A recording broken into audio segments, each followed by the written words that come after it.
Okay, so we have our second problem. You should obviously attempt this before looking at the solution. And again, we're going to draw a picture here of what's going on. So we have a person who's 5 feet tall, is walking towards a street light, and the street light is 20 feet above the ground.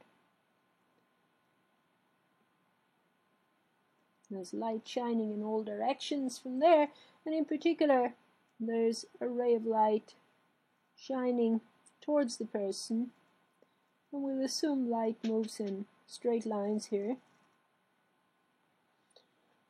and it's casting a shadow, or the person is casting a shadow, and the question is, what's the length of the shadow here? Now the person is 5 feet tall, so right here, from here to here, where the person is 5, and the street lamp is 20 feet above the ground.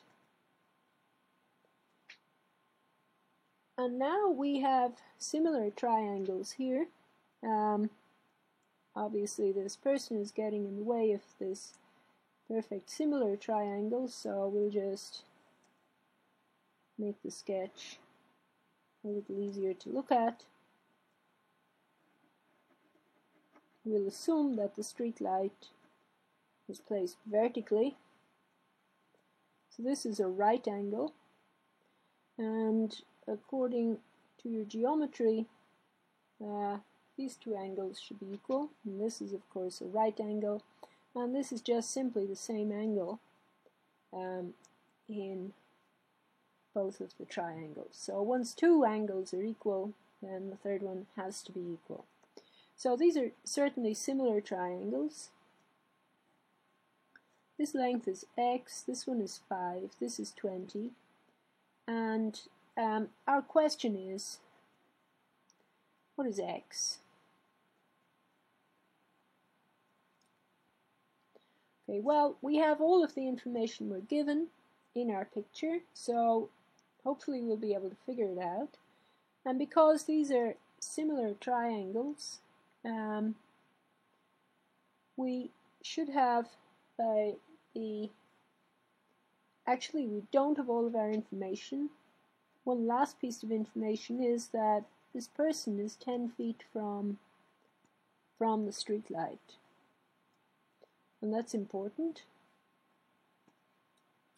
And now we can figure this out. So we know from similar triangles, the theorem on similar triangles, that 5 divided by 20, the quotient of the lengths of these sides, is equal to quotient of the lengths of the corresponding sides here in the similar triangles. So the small triangle has length x along this side, and the larger one has length x plus 10. Now this does give us an equation in x, and we have to solve for x. And we're going to cross multiply here, and we'll see that this is just a linear equation. So we have 5 times x plus 10 equals 20x. Bringing all of the x's to one side, we get 20x minus 5x equals 50.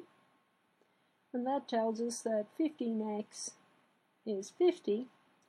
Now that gives us that x is 50 over 15 feet.